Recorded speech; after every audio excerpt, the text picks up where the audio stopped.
What is up, everybody? Welcome back once again to Hot Toys Hotline. As always, if you're new here, please consider subscribing to the channel and consider dropping a like on this video. I would very much appreciate it. As you can see here, guys, I have the DX25 Bespin Luke Skywalker Deluxe here in front of me. I can't wait to take a look at this. This Luke Skywalker is actually from one of my favorite scenes in film history, period. The scene with Luke where Luke learns that Vader is his father for the first time. So this one is very special to me. I can't wait to dive into it. Of course, first, as always, we're going to take a dive into the packaging and take a look at what the art box looks like. So as you can see here, you have that beautiful portrait of the Bespin Luke Skywalker on the front with that Cave of Evil helmet. And of course, as always, from Hot Toys with the Star Wars boxes, we have that cigar band towards the bottom with Luke on the front. And then turning it around to the sides, we kind of have that heroic pose with Luke holding his lightsaber. Of course, around the other side, it's going to be the same cigar band with the DX25 branding and Luke Skywalker on it. If you would like to pause and read the back, of course you can. But give me 1 second. Let me take this outer sleeve off. Being that this is a DX, there is a different box on the inside. Now, as you can see, upon removing that sleeve, we are greeted with something quite different. I love this kind of hollow foil Luke Skywalker on the front. This is really, really nice. Of course, this is a DX release, as I said, so because of that, you do get more premium packaging in that regard. I think this looks really good, as you can see. The same kind of blue and black theme throughout, and the Disney branding, of course, towards the bottom. Overall, really, really nicely done. This is a great-looking box. Another neat feature, guys, of the DX box, if we slide this open, let me get this outer cover off here. You can see there is a foam-backed insert with another portrait of Luke and him fighting Darth Vader as well, which I think is really cool and is something unique to the DX line. But once you actually lift up this foam-backed insert, you can see you are greeted with a special presentation that you don't normally see from Hot Toys Star Wars boxes. This is unique to the DX line. As I said, this packaging is all unique to the DX line. So if you own any DX figures, this will look very familiar to you. If you do not, well, then this is something new to you. But with that being said, guys, let me get the art box and all the inner sleeves out of the way, and we'll take the foam inserts out of the packaging, and then we'll take a closer look at how everything arrives to you when it arrives on your doorstep. Okay, so here's everything that comes with your DX25 Luke Skywalker, guys. Now, of course, as always, I did take the plastic off of everything for the most part, just for the purposes of this video. Hot Toys does a great job at covering everything in plastic that needs to be covered so it doesn't get damaged in shipping.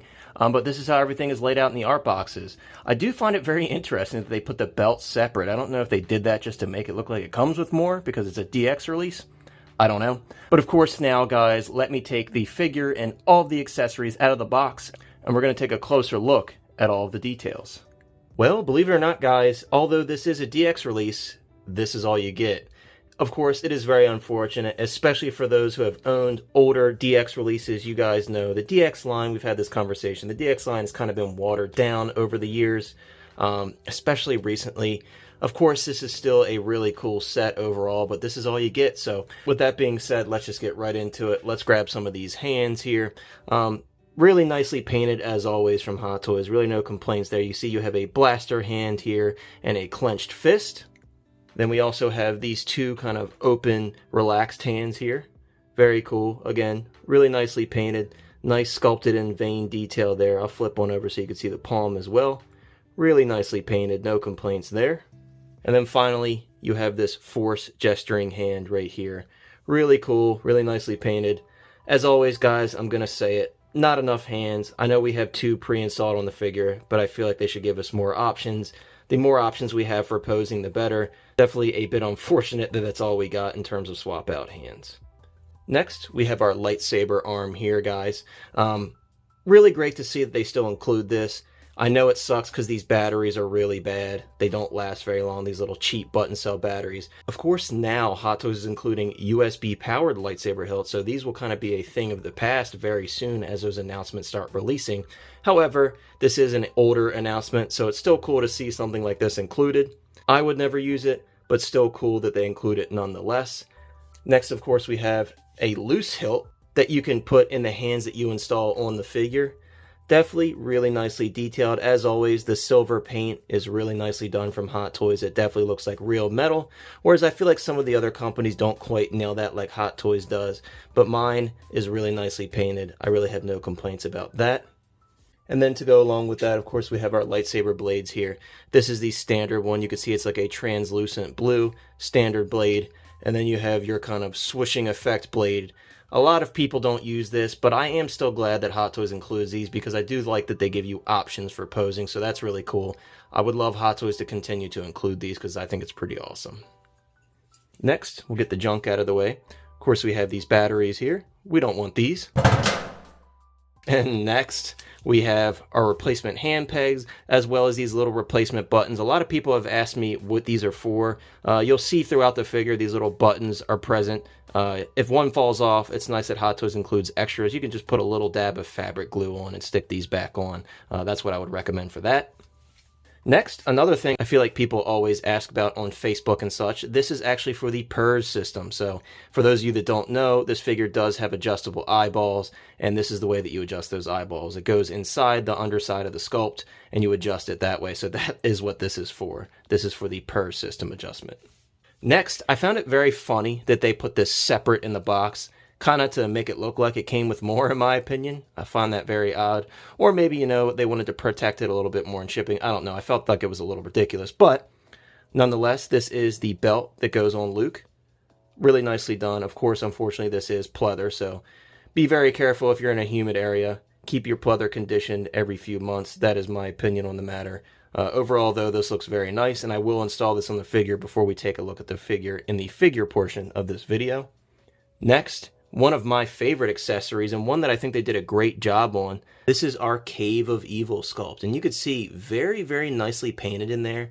It's funny, and it's a bad comparison because the first one is so old, but the DX07 Luke, the very first Star Wars Hot Toys release, which this figure originally was released as, I think this is a huge update from that Cave of Evil head sculpt. So really awesome to have one of these in my collection, to be included with an updated figure.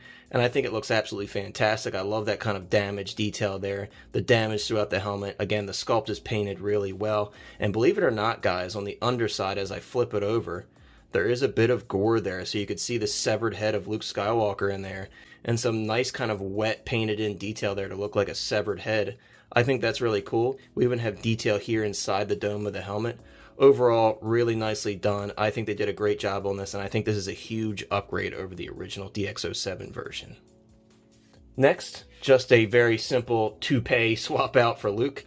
I think this will be the preferred hair sculpt for most people to put onto the head sculpt. Of course, there's a magnet inside. This just kind of sticks on the sculpt when you remove the other pre-installed hair sculpt. Of course, in the video, I will show you both, but of course, this is an accessory, so I had to show it to you in this portion of the video. Next, we have Luke's blaster here. Definitely really nicely painted, as you could see. Some nice weathering detail from the bottom of the gun to the muzzle. I think overall it looks really, really good. I think they did a great job here. I have no complaints. This is going to stay in the holster for me. However, I think it looks pretty fantastic. And finally, we're moving on to the display bases here. So this is the most exciting display base. You can see we have that metal Luke Skywalker nameplate there. This is actually USB powered, guys. So if we move it around to the back, you can see there is a USB-C port. Of course, pay attention to your voltage ratings. Don't go over that. You don't want to short it out. This does light up. I will show you an example of that later in the video. You also have this really cool piece that is also USB powered, as you could see. And this can be independently powered, I believe. So that's really cool. So these are definitely a pair. You put them together and it's going to look really nice, I'm sure. So I can't wait to light that up later in the video and show you guys what it looks like. And finally, guys, we have the grabber, which of course is swappable between these two bases. I hate that they gave us the waist grabber. I don't like these. Not a huge fan of that. I was very disappointed when I saw that in the box. So we're going to get that out of the way and I'll show you the base. This is really cool. You kind of have a lenticular cover here on the base, as you can see as I move it. And this does detach. As you can see as I move it, it has that kind of lenticular effect to it. It is a brown base. I think it looks really good. A brownish tan, I should say. I think it looks really good. This is neat. And as you can see, you have this really nicely painted kind of forestry attachment here. Of course, this is the Dagobah scene base right here. I absolutely love this. And I am going to use this one for a custom for a Dagobah Luke. So I'm really glad that they included this. I think this is really neat. And it's awesome that you have options in your display with these different display bases. But that is going to be it for the accessories, guys. But with that being said, I'm now going to grab the figure and we're going to take a look and see what we think of the updated DX25 Bespin Luke Skywalker. All right, now here we are with the Bespin Luke Skywalker, guys. Now, of course, as always, we're going to take a close-up look at this sculpt. I'm going to zoom in just a little bit so we can get a little bit closer.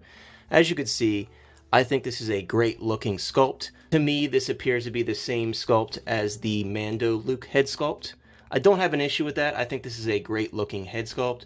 Of course, let me real quick adjust the lighting so you guys can see it in a different, more yellow light. So let me adjust that really quick. Alright, so this is what he looks like in a more yellow light. So if you have this temperature in your display, this is what you can expect. Overall, guys, I think it looks very good. I have no personal complaints about this sculpt. Of course, for those eyes, we do have the PUR system, so that is a huge plus. Love to see that Hot Toys is continuing to include that on all of their figures. But give me one sec. Let me grab that other hair piece and adjust the lighting back, and we'll take a look at the other hair piece as well. And here we are with kind of that comb-over hairstyle. I do think this is going to be the one that most people prefer. You guys saw this other one here. This is kind of the sweaty hair look that he had when he was fighting Vader in that iconic scene. I think a lot of people are probably going to skip on this one only because he doesn't have that kind of sweaty look to his face with the blood and stuff on it like the original DX07 battle damage sculpt had with that hair. So I think most people are going to kind of prefer this look. And I do think this is the best looking hair sculpt between the two. I think overall this is probably how most people will display them. I did pick up two of these. I do have plans for each of them. So one of them will have the wet looking hair and one of them will have this kind of comb over hairstyle. But again, I think this sculpt looks really good. And I think each hair sculpt kind of complements it in its own way. But let me back the camera up just a little bit, guys, and we're going to take a look at the rest of the figure. All right, so here we are with a better look of the figure as a whole. Now, guys, obviously, a lot of people, including myself, had concerns when we saw the original final product photos. I feel like he looked a little bit thicker in the midsection than he does in person. I'm happy to say I think the proportions are pretty fantastic. When feeling the figure, there's really not a substantial fat suit. You can feel some padding up here and a little bit kind of in the abdomen area, but overall, I think they did a great job at the proportions. If I back him up here, you could see he's very slender, like Mark Hamill was. You could argue maybe he's slightly too thick in the midsection, but I think overall I really do like these proportions. And I do think this is one of the better in terms of proportions out of all of the Lukes that we have seen. But you could see some really nicely done stitch work on this Bespin fatigue jumpsuit here. I love the stitching on the front pockets and on the sleeve pockets as well. I just think it looks really good, really nicely done. No loose strings on mine, no crooked lines. Overall, I think they did a fantastic job on these Bespin fatigues. Moving down, you could see on the pants towards the bottom, it is the same as well. Really nicely done. You could see I did install the belt, as I mentioned previously in the video. I was going to install it, and of course, he has this kind of drop leg holster that wraps around the leg there. And of course, it looks fantastic once installed on the figure. He does have two lightsaber holding hands pre-installed, as you can see. Love how those sleeve cuffs lay over the hands and kind of cover up those pegs. Really nicely done there. Moving down, if you guys know, you know, the DX07 boots were plagued by pleather flaking issues. I hope the material is slightly better on this one. I don't know because I don't have the DX07 to compare. However, I do think they look pretty fantastic. I love the look of these, and overall, I think they did a great job. Looking down at the tread, you could see really nicely done weathering. I love to see that. Great attention to detail. It's something that most people typically probably don't look at, so I really, really like to see that. But overall, guys, I think he looks pretty fantastic. But let's see how this guy can pose. I have a feeling he's going to pose very well due to the materials of this jumpsuit. But starting at the head, guys, left to right, of course, poses completely freely up and down. Same case. Really no limitations there. At the shoulders, very, very easy 90 degrees. Again, I had a feeling this guy was going to pose well. And then moving to the front, I do expect a bit of restriction. There is, but if you kind of play with the fabric, it's not too bad. But that's probably going to be the most restrictive point in the figure other than the pants when you bend at the waist. But not too many issues there. Putting the arms down, we will check out the elbow bend. Very easily bending beyond 90. Really, really impressive articulation there. And then, of course, ab crunch very easily. I think really that's as much as you could want. especially if you have him kind of laying back on the ground in agony holding his arm. I think that's really all you could ask for. I think there will be a little bit of restriction here. There is, but this material does kind of work with you as long as you kind of pose it slowly. I think that's pretty good in my opinion, and of course it's going to be the same on both sides. Just be careful with that holster as you're bending it. And the knees actually are ratcheted and they pose very well. Really can put them as far back as you would like, so really no complaints there. In terms of the articulation on the feet, you do have a rocker joint there. It's a bit restricted by the design of the boot. Of course, you can see it does rock left and right, up and down. But be very careful with this material because, again, I don't know if this is exactly what they used previously because that material was pretty junk, so be careful with that. And I almost forgot the hand articulation. Same as always, guys. You have that rocker ball joint there. Pretty much free range of motion all around, so no complaints there. But as I have him in this boxing pose, guys, that's going to end the posability segment of the video. Let me throw him in a couple poses and I'm going to share my final thoughts and we're going to close out this video. Overall, guys, I think the DX25 Luke Skywalker is a fantastic offering from Hot Toys. It's a shame that the DX line has been watered down so much. It doesn't include nearly as much as it should. But I think this is a fantastic figure, especially if you're an original trilogy fan. I had to have this one in my collection. Thank you so much for watching, and I will see you guys next time.